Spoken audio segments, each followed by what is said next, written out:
Yang kami harapkan dari orang lain, data harus akurat, konsisten. Kalau mau datang pagi ya pagi, gitu. Jangan sok terlambat. Gitu. Ketiga, butuh support dari orang lain. Jangan omdo. Kita mengharapkan bagaimana jangan omdo, jangan omong doang. Gitu. Yang kelima, mediator.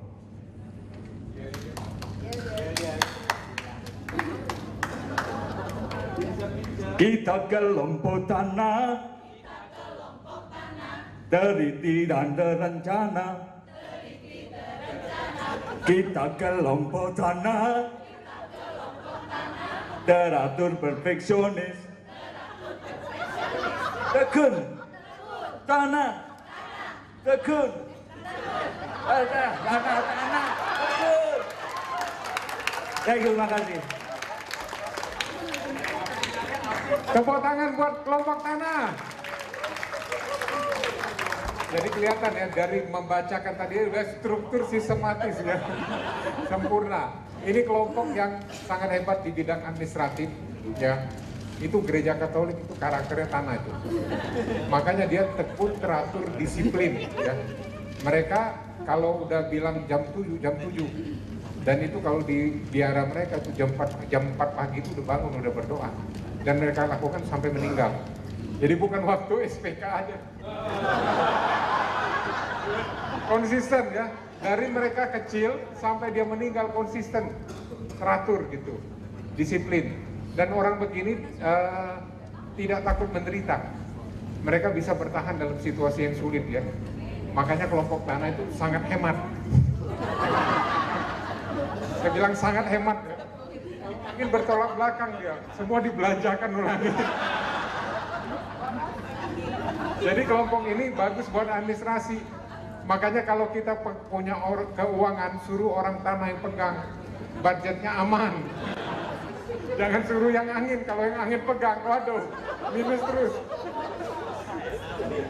Jadi ini memang diciptakan ya untuk melakukan hal-hal yang terstruktur, sistematis itu mereka. Ya, dan sebagai GFC mereka itu sangat care dengan anggotanya. Ya, cuman dia menuntut juga harus konsisten, konsekuen ya. Kelompok ini yang paling rajin mendorong anggota FC-nya untuk baca Alkitab, untuk doa saat teduh, dia mendorong mengingatkan gitu. Ya. Kalau angin, dia mengingatkan, terusnya kita senang-senang gitu. Jadi itu normal aja, itu gaya masing-masing ya. Kita harus terima mereka seperti apa adanya. Oke, kelompok air, silakan. Ini kelompok yang terbesar ya.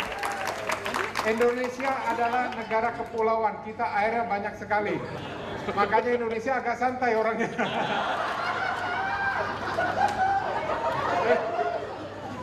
Kalau kita lihat Jepang, ya Korea, itu negara tanah itu. Rajin orangnya, udah tekun teliti, tapi kaku dingin kan. Orang Jerman juga itu kelompok tanah. Oke, silakan air siapa yang akan bicara? Waduh. Kami adalah air kehidupan. Kalau tidak ada air, api tidak mati. Tapi karena ada air, api mati. Dan kami kritik api aja ya. Padam ya Pak. Ada 5 kekuatan air. Dengarkan baik-baik. Pertama, menghanyutkan. Setuju enggak? Setuju ya. Kedua, mendinginkan. Tanah kita tanah panas, tapi dengan ada air dingin. Itu artinya. Ketiga, fleksibel. Artikan sendiri.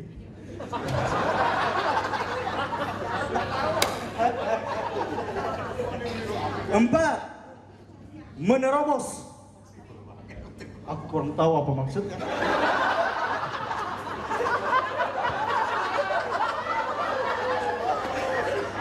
Yang terakhir adalah 5, membersihkan. Itulah kekuatan dari air kehidupan. Kata teman-teman cukup 5, tetapi karena Pak Teddy yang mengajukan, izinkan saya untuk membacakan. Keenam, sumber kehidupan. Ketujuh, memadamkan. Kalau ada kebakaran, ada tim dari air memadamkan mereka. Kedelapan, tenang, jadi unik ya. Itulah kekuatan dari api dan kekurangan. Air.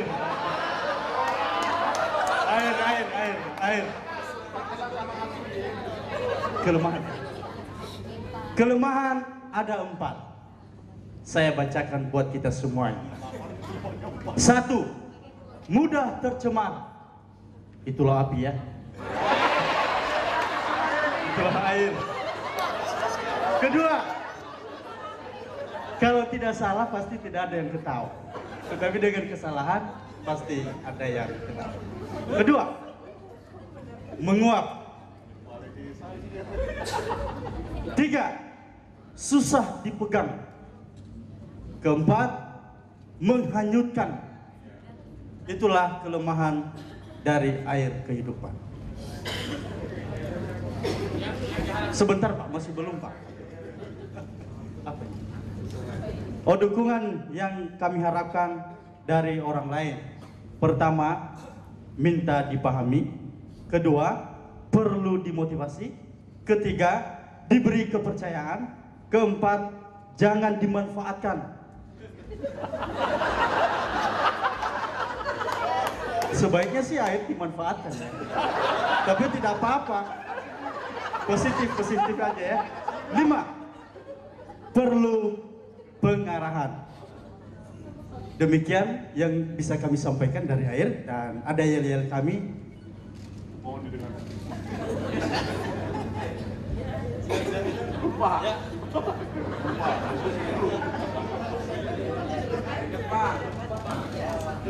Balik sini loh, pimpin semua. Begini.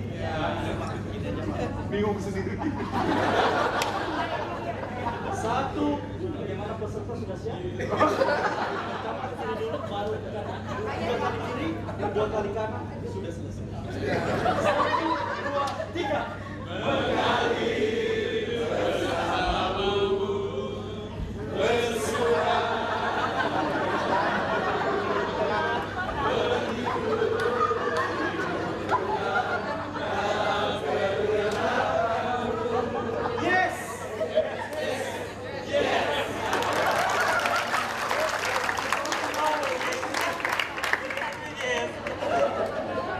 Tepuk tangan untuk kelompok air.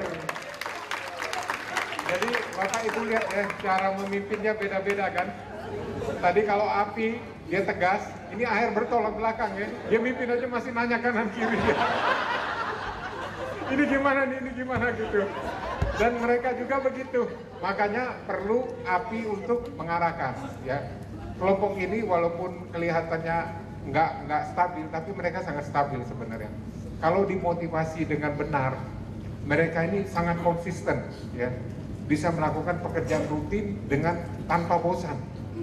Ini keunggulan mereka, dan ini sangat setia. Ya. Makanya tadi dibilang jangan dimanfaatkan, karena mereka kalau udah cocok ya air itu, dia mau memberikan nyawanya loh buat orang yang dia cocok. Ya, jadi ini sangat setia ya. Ya tolong yang api, kalau ketemu yang air, tolong mereka dimotivasi, jangan dibakar, jangan. Karena apa? Kalau air itu, kalau dia ketemu api, dia kan panas, kelamaan dia nguap hilang loh. Jadi orang yang karakter ini, kalau kelamaan ditekan, dia nggak tahan, dia tiba-tiba hilang aja gitu. Jadi kalau kita gembala, lihat ada anggota begini, kita harus perhatiin mereka. Ya sebagai GFC atau GA, ada anggota yang air, kita harus tahu oh karakter dari air, berarti saya harus perhatiin mereka, kasih semangat, dimotivasi ya. Jangan pernah berhenti, karena begitu kita berhenti dianggap saya nggak diperlukan gitu, saya nggak dianggap nggak ada, udah lama-lama hilang dia ya. Kita sering kan lihat ada orang kita ajak ke gereja, udah sebulan kita anggap dia udah settle, kita nggak hubungin dia lagi, tahu-tahu dia udah nggak ke gereja lagi. Jadi kita harus perhatiin ya, kenalin karakter, kemudian baru perlakukan mereka sesuai dengan karakter mereka.